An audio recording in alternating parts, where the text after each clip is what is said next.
ప్రస్తుతం లైవ్ లో ఒక సంఘటన చోటు చేసుకుంది. హౌస్ లో గ్రూప్ గేమ్ ఓన్లీ భరణి అలాగే తనుజ వీళ్ళిద్దరే ఆడుతున్నారని ప్రతి ఒక్క వైల్డ్ కార్డ్ కంటెస్టెంట్స్ తో పాటు హౌస్ లో ఉన్న ఓల్డ్ కంటెస్టెంట్స్ కూడా మాట్లాడుతున్నారు. ఇక దీని మీదే తనుజ ఏకంగా భరణికి వార్నింగ్ ఇస్తుంది. అది కూడా ఏంటి అంటే, నానా నువ్వు ఇంత మంచిగా ఉంటే ఇక్కడ వర్కౌట్ అవ్వదు. ప్రతి ఒక్కరూ కూడా ప్రతిసారి కూడా మనల్ని టార్గెట్ చేస్తున్నారు. నువ్వు గమనించినట్లయితే పొద్దున మాధురి గారు కూడా నానా నానా అంటూ ఉంటది తనుజ అని చెప్పేసి ఏదో వెటకారంగా మాట్లాడుతుంది. నేను ఆవిడంత వెటకారంగా అసలు ఎప్పుడూ లేదు మిమ్మల్ని.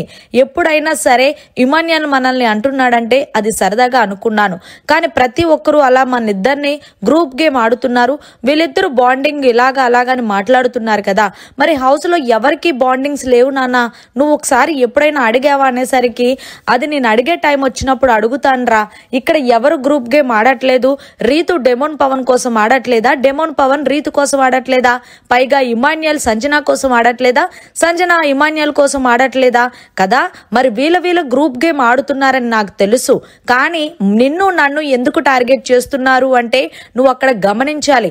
మన ఇద్దరం వీళ్ళకి అపోనెంట్ గా ఉన్నాం కాబట్టి, మనం ఉంటే వీళ్ళు టాప్ 5 లో ఉండలేరు కాబట్టి ఇలా ప్లాన్ చేసి కావాలని మన ఇద్దరి మీద నెగిటివ్ పెంచడానికి చూస్తున్నారు అంటూ భరణి తనుజకి చాలా చక్కగా చెప్తున్నాడనే చెప్పాలి.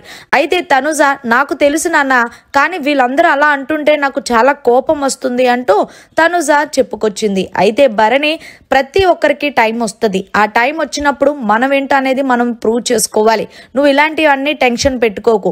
ఇప్పుడు కెప్టెన్సీ టాస్క్ జరుగుతుంది కాబట్టి దాని మీద నువ్వు ఇంట్రెస్ట్ పెట్టి అలాగే నీ గేమ్ మీద నువ్వు ఫోకస్ పెట్టు. ఈ వారం ఎలాగైనా నువ్వు కెప్టెన్ అవ్వాలి అంటూ భరణి మంచిగా సజెషన్ చేస్తున్నాడు తనుజకి.